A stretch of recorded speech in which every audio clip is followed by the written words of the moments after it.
michezo na burudani. Na ripoti kutokea hapa katika mitaa ya stesheni Kabuli moja. Mbele yangu nayemuona hapa ni Mikoi Kisugu.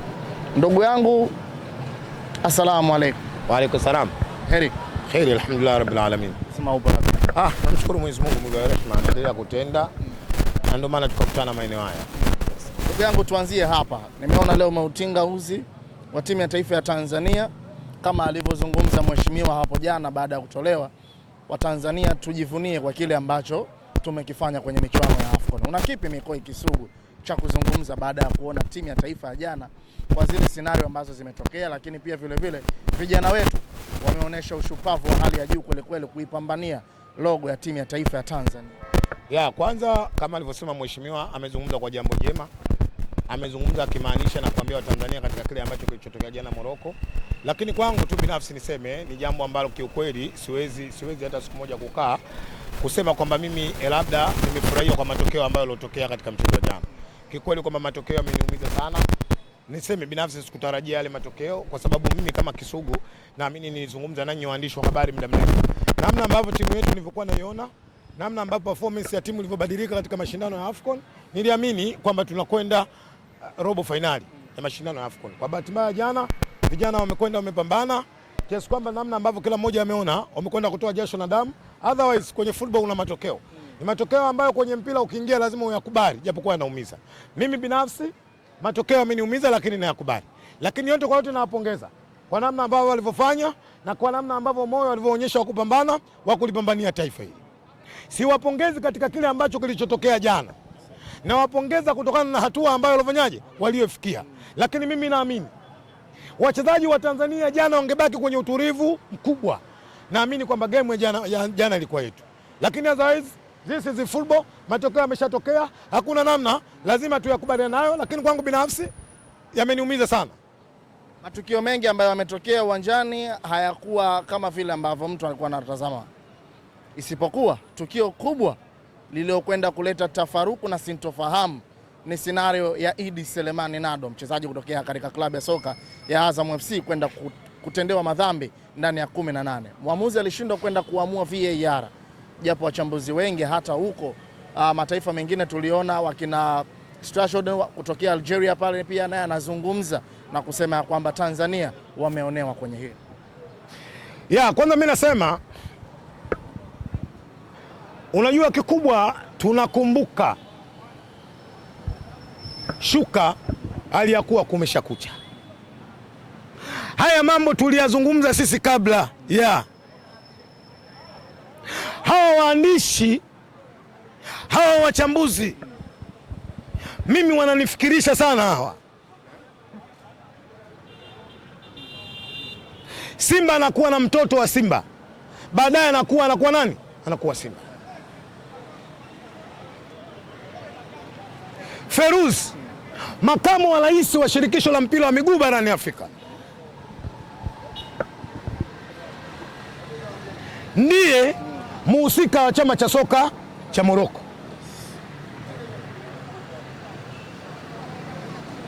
Kabla sijajibu swali lako, na wapa watu kumbukumbu ili tuingie kwenye hoja iliyokuwa sahihi. Feruzi kwa nafasi aliyokuwa nayo, kwa utashi aliyokuwa nao, ukimwachia katika shirikisho la soka barani Afrika, lakini ukijia kwenye timu ya Barakana na uwezo mkubwa, ndiye aliyekwenda kuibadilisha mechi ya Simba baada ya fainali kuchezeka uwanja Benjamin Mkapa kenda Zanzibar. Feruzi.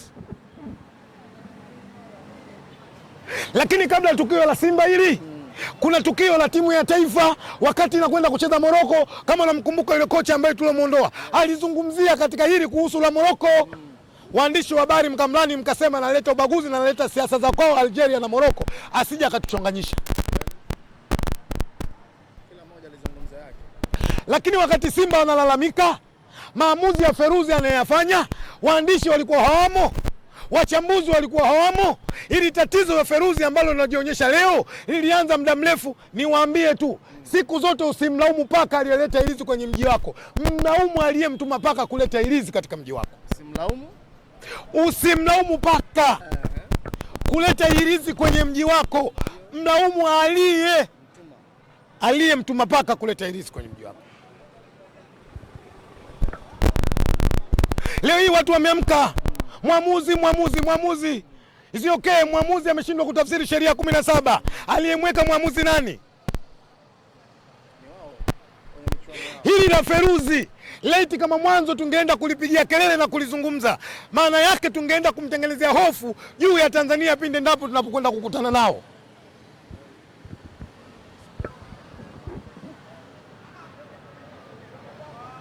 Leo nimeshangaa nimeamka asubuhi, nimeona peji nyingi za waandishi wanatuma klipu, hata ndugu yangu Firiji Bovu wanatuma klipu ya Feruzi pindi endapo alipokuwa anaongea nani na waamuzi, wachezaji wanakwenda wanapiga makofi. Leo imekuwa issue inatumwa, lakini kumbuka Feruzi yule alikutwa Zanzibar kwenye chumba cha waamuzi. Nani alisema? Hakuna msemo wote wa wahenga uliokuwa unabahatisha. Misemo yote ya wahenga wanakwenda kwenye mtoto mleavyo ndivyo akwa. Hapa nia yangu na madhumuni yangu nilikuwa nataka niwaambie Feruzi ni mtu wa namna gani katika soka letu katika bara la Afrika. Hakuanza leo, lakini wewe leo iweje ndio tunapiga kelele? Simba wanazulumiwa, uwanja unahama, Feruzi ndio alihamisha uwanja. Nani anakataa kwenye nchi? Simba tukalalamika, mwandishi gani wa habari alitunga mkono katika hilo?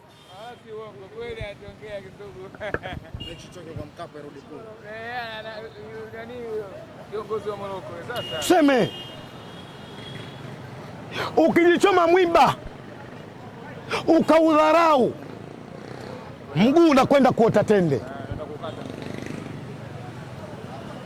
Haya kina Farani wameyatengeneza wao, haya kina Nazareth Upete wameyatengeneza wao, haya kina Firiji Bovu wameyatengeneza wao, na mashabiki wa Yanga waacha unafiki, wao ndio wametengeneza haya. Kwa hiyo unasema sisi tunalalamika Zanzibar, tunamlalamikia Feruzi amekwenda kwenye vyumba vya wachezaji vya marefali. Sisi mimi lengo langu sio hilo, mazumuni langu sio hayo, lakini niseme tu mashindano AFCON Morocco kuna vitu vingi mimi kama Kisugu nimejifunza. Sitaki kuzungumzia makosa ya waamuzi. Leo ndo tunaona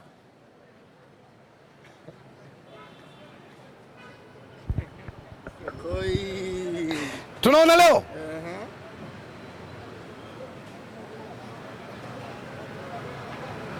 niwapongeze sana wachezaji wa timu ya taifa ya Tanzania,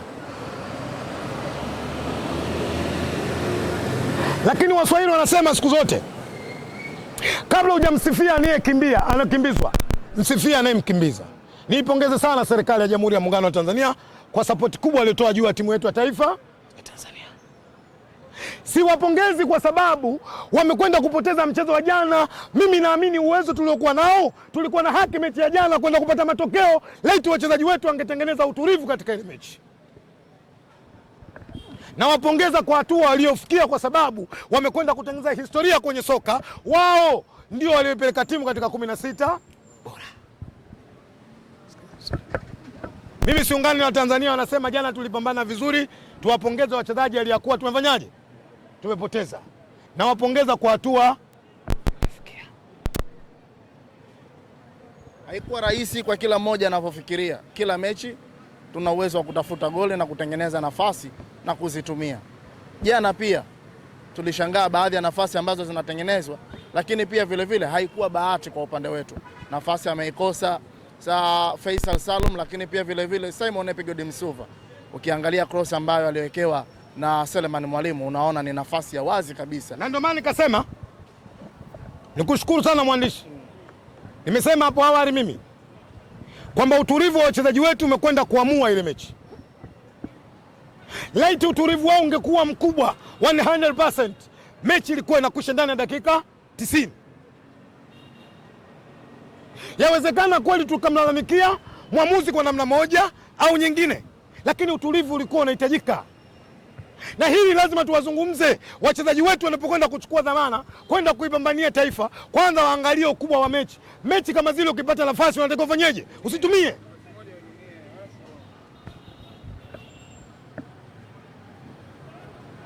Leo taifa hili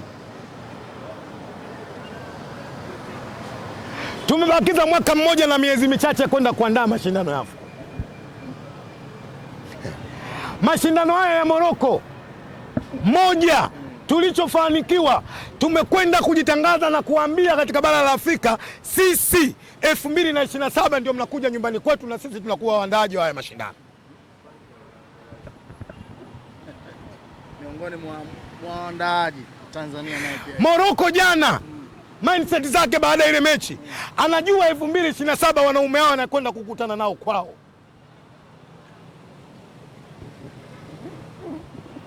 Mashindano ya timu zilianza 54. Ndio wanachama wa CAF kwenye bara la Afrika. Mpaka jana tunakwenda kucheza na Morocco, tumeingia katika 16 bora. Maana yake kwenye nchi 54 toa 16. Lazima tuwapongeze wachezaji wafanyaje. Lakini pia na sisi wa Tanzania tuna haki ya kujifunza kwenye mashindano yaliyofanyika Morocco. Wa Morocco wamekwenda kuonyesha uzalendo mkubwa wa timu yao pindi endapo zinapofanyaje, zinapocheza.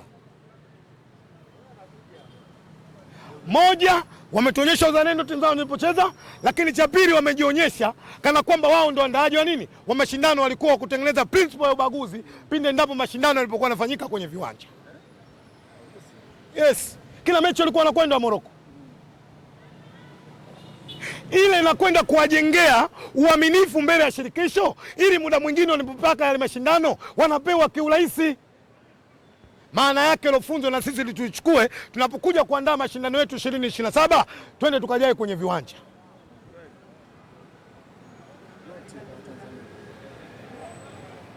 Moja, ukiachia hilo, lakini wameonyesha uzalendo mkubwa juu ya taifa lao. Nasi tunahitaji kuiga kuonyesha uzalendo mkubwa juu ya taifa letu. Kinachoshangaza na kusikitisha, wako baadhi ya Watanzania jana wameruka sarakasi kwa sababu ya timu ya taifa imeondolewa kwenye mashindano. Chuki tu, ubinafsi tu, udikteta tu, roho mbaya tu. Lakini cha mwisho niseme, haya mashindano ya AFCON yanakuja 2027. Watanzania tuyatumia ya mashindano kama fursa. Tunapokuja kuandaa 2027, nisikilize kwa utulivu.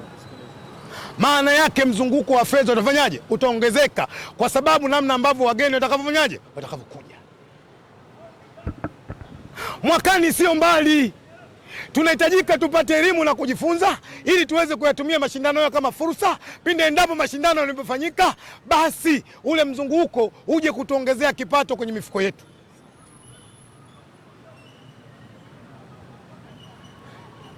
Juzi wakati nawasiliana na rafiki yangu mmoja kutoka kule Morocco, ni Mtanzania na mtu mmoja maarufu sana anaitwa Karigo Golson Karigo, amejichola bendera ya taifa la Tanzania. Nikajiuliza, nikamwambia, kakuchora nani? Akasema wa Morocco wanatumia fursa ya kuingiza kipato, wanajua kuchora kila bendera aina ya nchi ili kuona namna ambavyo wanatumia fursa kujiongezea nini. Nichukue nafasi niwaombe sana Watanzania, lazima kwa namna moja au nyingine tuitumie hiyo fursa. Tuna sababu kubwa ya kujidaia Watanzania kwa hiki ambacho Mwenyezi Mungu aliyotujalia. Tuna mbuga za utalii, tuna uoto wa asili, kuna kila jambo ambalo tunastahili kufanya katika mashindano yanapokuja ili kuona namna ambavyo tunafanyaje, tunaongeza kipato. Lakini niseme, niwakumbushe Watanzania, mzalau mwiba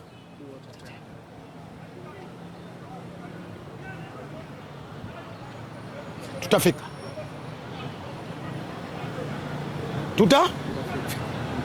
Bwana Mikoi, nataka swali langu la mwisho kwa upande wako bwana.